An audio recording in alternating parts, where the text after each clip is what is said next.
Okay, we got some new stuff. We can do hard cop, I guess, for the hostile interrogation. We got anything else to add? We could do a flight at the MCDC. Okay, I guess we'll continue on this branch. This is the branch that I went alone. Let's try to do this one right. They'd run the classic good cop, hard cop. They'd run the classic good cop, hard cop interrogation. Rollo brandished a steely gaze. I've got this. Read about it 100 times. Rollo swaggered past the chair which propped up the slumping Hiram Tolliver. Without even looking at his captive, he began with a long, blustery drawl. Well, Mr. Tolliver. Mr. Tolliver remained motionless. Rollo spun around to face him. He'd clearly expected to rouse Mr. Tolliver with his booming voice.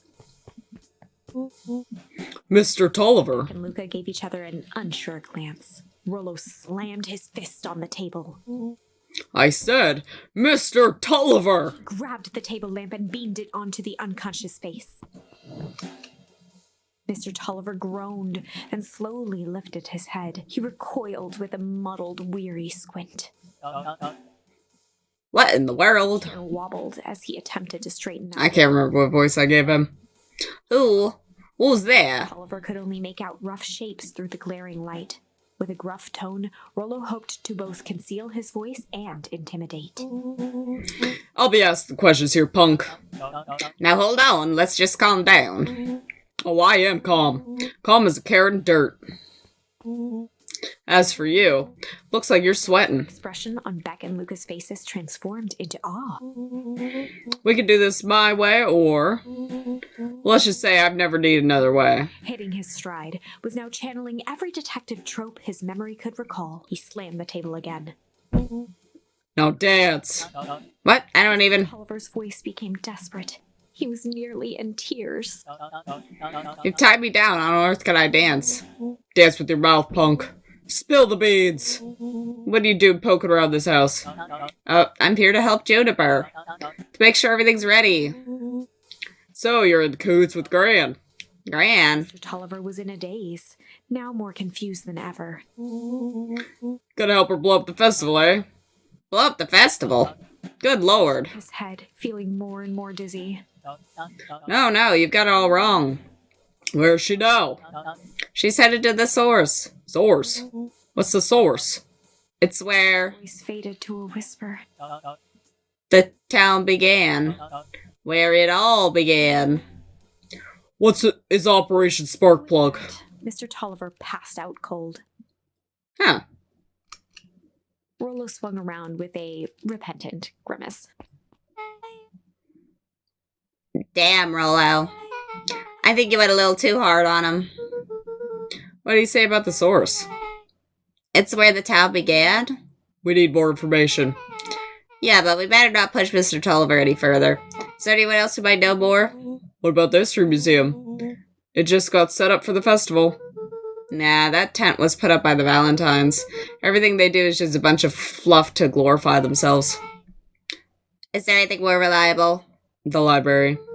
Is there any information about the source thing? Kato can help us find it. Let's go get some answers. Penguin friend. Help. This is a dang nice library.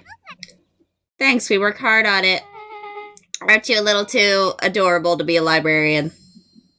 Adorable.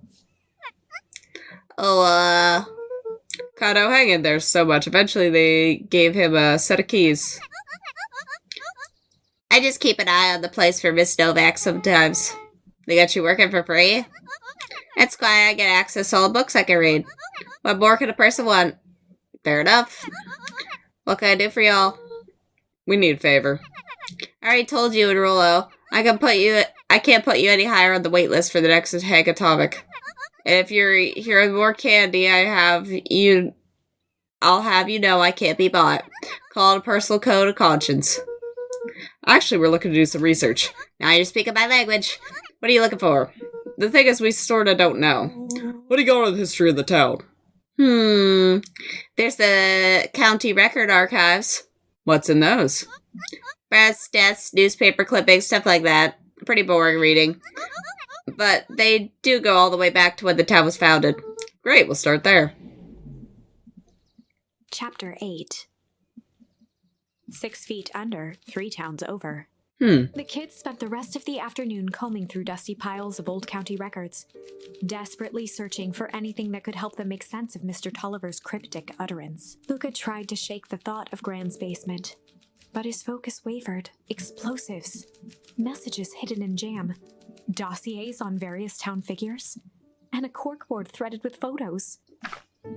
Gran was the only family he had left. He still couldn't bring himself to believe the worst. But the old map with the symbol of explosives in town square made that difficult. As the sun began to set, the kids were no closer to the truth.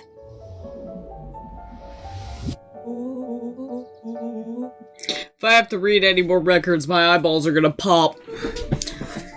We have to keep digging. If I dig another word, I'm gonna end up one of these asinine death records. Rollo Cotter lived a full and wonderful life until he read so much boring crud that his brain oozed out of his ears. Rollo shut his book with an assertive nod. If you got a better idea, spit it out. You sound like my sister, like she literally does. Keep pushing your luck, pal. And it won't be boring country records that'll kill you. I'll put you in the obituaries myself. He muttered under his breath. You're a county record. Really, that's the best you got? When I'm done with you, you'll be the footnote in history. Just like... Put her finger down on the open page before glancing down to read. J. Hartford here. Love to see you try. Hey. We're all a little tired here. Let's just take a minute and... Tickled the back of Luca's mind. Wait, what was that name, Beck? In the obit, J. Hartford. From the Brookville Turbine 8 years ago. Tribune. That can't be right. What is it? J. Hartford. That's my Gran's name, Jennifer Hartford. Maybe there were 2 J. Hartfords. Miss Hartford is survived by her young daughter, E. Hartford. My mom's name is Eleanor. Okay, this is getting creepy. If your Gran is 6 feet under, 3 towns over, then who am I living with? Yeah, that's what I was thinking. I was thinking that probably is not his grandma. The question hung. Or she faked her death.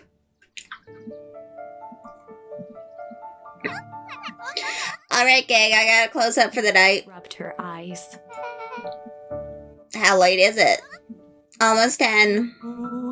Oh crap, Paul's gonna kill me. Gotta go. Yeah, my parents would be worried sick. Okay, let's meet up as early as we can at the festival tomorrow. What are you gonna do about your unconscious man in your basement? I'll think of something. Luca's heart was pounding as he approached the house. If he was lucky, Gran, or whoever it was, hadn't gotten back yet. And of course, there was Mr. Tolliver tied up and unconscious in the basement. Dealing with him would be the first order of business. Luca shook out his arms to calm his nerves before entering. Yep, she's sitting there. He held perfectly still, tempering his breath, and listened closely. She was asleep. His only hope was that she hadn't found Mr. Tolliver before dozing off. Check on Mr. Tolliver in the basement. She's probably gonna act like nothing happened. He's gonna be gone. Yeah. She let him out and went to bed. Oh no. Mr. Tolliver was nowhere to be seen. Maybe he woke up, escaped from the bindings, and left without a trace. Gran knew everything. What do I do? Luca's hungry stomach groaned. Not realizing it, he'd gone the entire day without eating. Okay, I can figure this out. I just eat a little brain food. Luca rushed over to the pile of jam jars, unscrewed one, and shoveled a handful into his mouth. I'm afraid your jam delivery will be delayed. The lid to read the label. Mr. Nuncreed. Oh, okay, now I can think. So if Gran knows we tied up Mr. Tolliver, I'm screwed. If she doesn't know, then I need to play it cool. I guess the only option is go to bed and act if nothing is wrong. Gran will think Mr. Tolliver finished what he was sent to do and left when he was done. Go to sleep.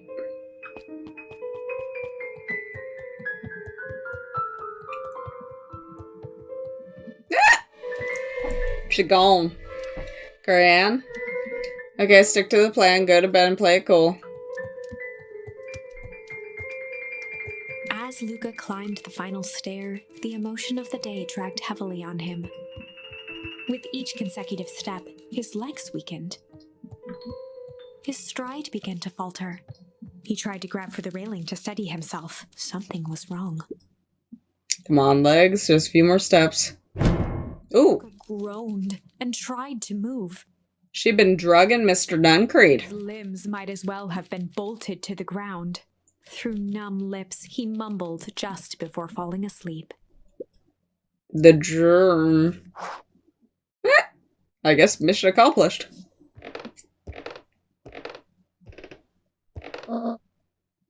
Sweet boy, what did you get yourself into?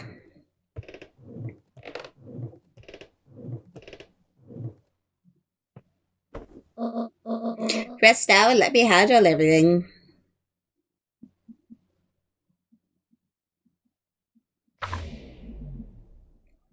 Chapter 9. A speech to end all speeches. Luca awoke to find himself face down in bed. He moaned into his pillow. Why would Gran drug him? Or rather, why was she trying to drug Mr. Nuncreed? Yeah, exactly. You weren't supposed to have that. Shaking the questions from his woozy head, Luca snapped back to the matter at hand. Well, Nuncreed did kill us at one point in a different timeline. Is he working for the opposite people she wants to help? The festival.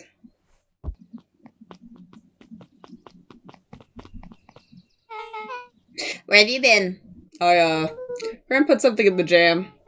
Yeah, we know secret messages for secret conspirators. Not this one. This one was intended for Mr. Nuncreed. Put me to sleep. But doesn't Nuncreed sell them at the store? Whoa, ho, ho. Sly devil. I think she's trying to remove him from the equation. He might be in danger. Have you found anything? We looked around but haven't seen anything odd. Your Greg is nowhere to be found. But Mr. Nuncreed is just loafing around waiting for the speech. What speech? Mayor Gus just got up on the podium. Everyone is gathering at the stage. Let's get moving. We're gonna get frozen in the town, aren't we? Augustus Valentine nervously wiped his brow. Is this thing... hello, Beacon Pines. I'm Augustus Valentine, your mayor, and I suppose you already know that. Okay, yes, before we get started, I just wanted to take a moment to recognize someone who couldn't be here today. The town wouldn't be it is today without my father, Sharper Valentine. So I thought we could begin with a round of applause befitting such a great man. Even that's more than the old codger deserved. Gus cleared his throat and awkwardly loosened his tie. Right, where was I? Kerr bounded on the stage with the energy of a preacher at a big tent revival. Gus Valentine, everyone! Gus a hearty slap on the back and motioned him off the stage. Let's hear it for our mayor! What a great turnout! Oh heck, I didn't prepare anything, but I suppose I should say a few words. Would it be a shame to waste such a beautiful podium? Kerr pulled a thick stack of note cards out from his vest. Jeez. Community, conviction, commitment. These are the things we celebrate at Perennial Harvest. For us, these are the pillars of the bridge to a better tomorrow. But I think it's time to add a new pillar. Change. Change is a powerful thing. It's inexorable, unavoidable, and undeniable. and I am a dadgum thankful for it. Change is the reason we're all together today. It's hard for me to believe that it was only 4 years ago when fate brought me here. A simple business trip which brought me to a small town which would change my life forever. Moment to survey the crowd. You know what? Wiped away a single tear. From the second I set foot in Beacon Pines, something about this place had me captive. You see, change represents opportunity. It represents potential.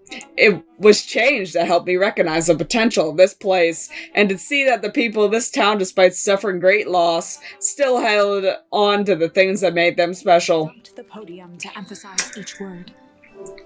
My face hurts doing this accent. Community, conviction, commitment, change. Burr nodded confidently, biting his lip. The crowd was silent, in rapt attention. Fate made that perfect match that day. Nothing is more important to you all than community. And Perennial Harvest is the community first and foremost. Methodically made eye contact with each section of the crowd. And the only way you made it through the foul harvest was unshakable conviction. A conviction that is better tomorrow than just over the horizon. Perennial Harvest was founded on the conviction that we are that horizon. The festival is the symbol of our commitment to each other. Began to build to a crescendo. We now walk hand in hand into a future we will shape together. And that is what change is all about. Grabbing the future by the scruff of the neck and making things happen. Change is a choice. I'm tickled pink that we all be making that choice together. How great is that? Just imagine what we could accomplish. Boom. What was that? The crowd began to look around nervously. Don't worry, a little thunder isn't going to ruin this day. Everyone remain calm. Quickly flicked through his note cards. Where was I? Through all my travels, I have learned one true thing. One always reaps what they sow. We have all planted a lot of good in this town. And so it is with happy heart I can proclaim. He raised his hands up to the heavens. Our harvest awaits. Jeez. At that moment, a merciless wall of impossibly cold air ripped through the crowd, instantly freezing everyone and everything it touched. For a man like William Kerr, this was a fitting way for things to end. On a stage, with an entire town frozen in rapt attention for the rest of time. Damn. The end. Okay, so still a bad ending, but we just kind of saw what was going on outside the treehouse. There's that ice again! Whenever I think we're getting close, it comes along and ruins everything! Maybe we should just quit? Maybe you should just close the book, walk away, and never think of me again! No, I don't mean that. We got a little closer this time. We just need to try again. Please. Okay.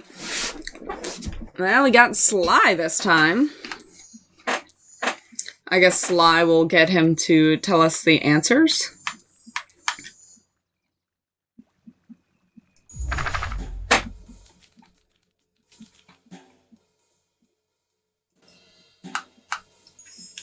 They'd run the classic good cop, sly cop interrogation. Luca and Rollo ducked behind a barrel, leaving Beck to her task. With a few crisp snaps, she roused Mr. Tolliver. Huh? What's going on here? You're that mood, Will girl. Please call me back. Sorry about all this. Looked down and shifted a bit, testing his restraints. It seems there's been a mix-up. You see, I'm down here for the same reason you are. Juniper sent you here? Caught herself before letting the surprise manifest on her face. She'd already gotten him to reveal his relation to Gran. This was gonna be easy. You know how Juniper is with her... You know how Juniper is with her precautions. Operation Sparkplug has us all on edge. I guess she thought you need some backup. But she sent a child. You better... What better way to avoid prying eyes? Would you suspect a kid? I suppose that makes sense. Tolliver wriggled a bit in his restraints. Oh, I'm so sorry. Beck quickly removed the ropes. That had to be uncomfortable. A little, yeah. But you understand, we never know who to trust in this town. Rubbed the growing knot on his forehead. Very true.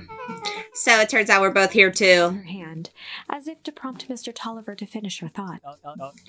Destroy the Shook evidence. her head and clicked her tongue. Yep, the old gal's nothing but that thorough. Tolliver let out an amused huff in agreement. She sure is. Can't blame her, though. If anyone would find out that we're going to destroy the source, well, we both know how bad that might be. No one will know anything once I finish cleaning things up down here. On a roll now, playing Mr. Tolliver like a fiddle. You're sure you can finish this all up on your own? Jennifer trusted me for a reason. You can leave the rest to me. Good. There's one more loose end I gotta go work on. Loose end? Oh, it's nothing, really. The other day, I had the radio on scan while restocking the candy shelf. And you wouldn't know it, I intercepted an odd phase in Perennial Harvest transmission. Underground secrets. That's ominous. I think it might be the password, but Juniper dismissed it. Said it wasn't mission critical. What's the password for? We don't know. So we have a password, know where to put it? It's gotta mean something, right? Good thinking. You should probably go work all that out. I've got this under control. That's a relief. Between you and me, this basement gives me the willies. Heading for the stairs, Mr. Tolliver hesitated and turned to Beck with a puzzled look. She grinned and gave him a peppy wave. With a shrug, he continued up the stairs, whistling a jaunty tune. You catch that? Sure did. This whole time, Mr. Tolliver had a candy shelf. But all he ever sells us is apples. Blinked slowly in disappointment. The password, Rollo. Well, sure, but once things are back to normal, I'll be having a word with Mr. Tolliver about that candy shelf. Fine, in the meantime, I got an idea. He turned to the table and began tearing small scraps of paper. He said he heard a password on the radio. Any good spy transition is never what it seems. Marked each scrap of paper and leaned back. We just need to find the hidden meeting. Okay. What's another word for underground? Buried, covered, could it be cover up? Maybe it's one of those each letter's a number thingies. So U would be 21, N would be 14, D would be... Ooh, it's an anagram. Nun Creed's drugstore. Luke and Beck looked at Rollo with amazement. Rollo, that was incredible. Well, it's either that or Kren's nude rug store. Yeah, I think you were right the first time. How did you do that? What could I say? I love ciphers. Well, I guess we know where to go next. Okay, to the drugstore.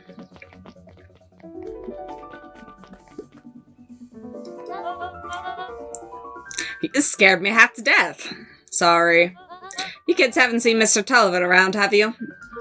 No. He's got me waiting around like a last slice of pie. I swear that man would be late to his own funeral.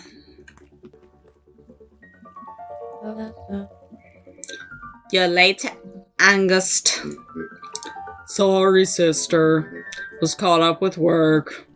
Work.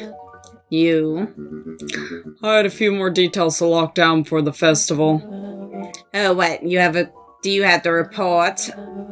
What is this Inspid Town festival really about? I think Looked around nervously. Mr. Kerr really does just want to do something good for the town. He's actually a pretty nice guy. You should spend some time with him. I didn't pull strings installing you as mayor so that you could make friends. Your job is to help me figure out what Kerr and Perennial Harvest's true intentions are with this town. We have a responsibility. It's our father's town. Was. Excuse me. This was our father's town. He's gone, heiress, and he isn't coming back. Father left us with nothing but problems. Mr. Kerr came here and offered us help. We accepted that help.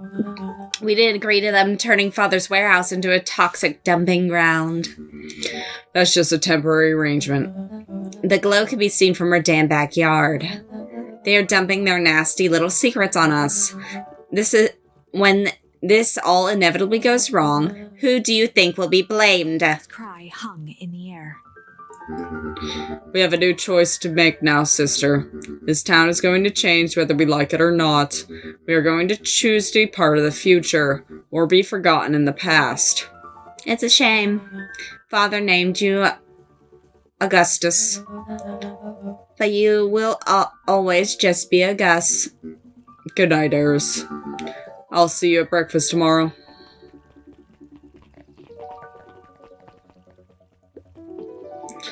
It's getting late, children. Okay, to the drugstore, which I believe is this way. Hey, Solomon. Your mom's a bitch. Solomon stood proudly at the entrance to the drugstore, holding a brown bag overflowing with black licorice. Hey, Solomon. We're looking for Mr. Nuncree. He's still in there? I'm afraid not. Then where'd you get that candy from? You might say we have an arrangement. Solomon shoveled a surprising amount of licorice into his mouth. Sometimes it's small pleasures in life, though we must not always have family to rely on. Licorice has never let me down. Well, I can't say licorice would be my first choice, but whatever floats your boat. You can tell a lot about a person by their choice of confection. Ah, yeah, I guess. I like sour gobs. I'm certain you do. I always wonder why Mr. Nuncree kept licorice in stock. He must eat enough of it to make it worthwhile. There's many ways to earn loyalty. For some, it's easy as cold, hard cash.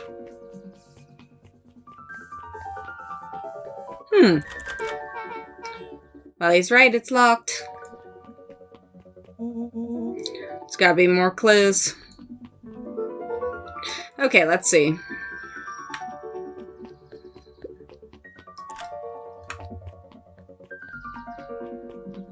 The phone booth? Have you ever seen anyone actually use this thing? Besides Mr. Nuncree, no.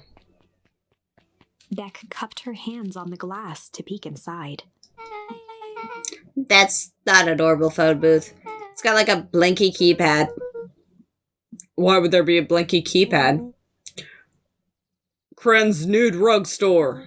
I mean, Underground Secrets, the password. Flung open the door, and they all squeezed in.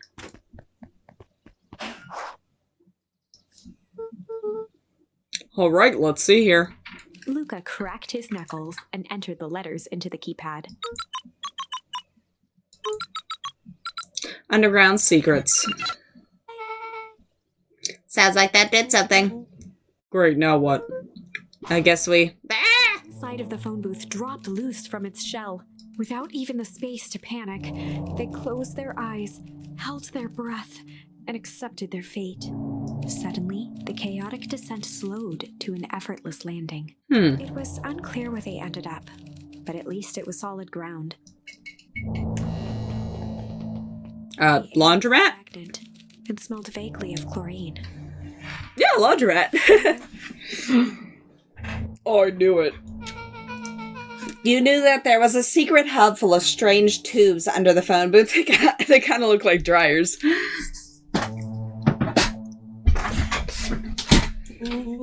Of course I did. Didn't I say that? No. I definitely thought it. Luca, do you remember when I said how cool it would be if the trans-dimensional conduits from Hank Atomic issue 12 were real? Rollo, at one point or another, you said that about every technology ever discussed in Hank Atomic. Which is why I'm such a good predictor.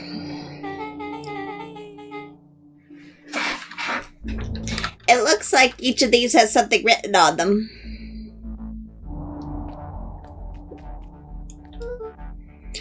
Mining Operations Alpha. You guys have mines here? Not that I know of. This town is all farms and fertilizer. And a series of tubes. Paul always says you can only trust a miner up to the point where they hit gold.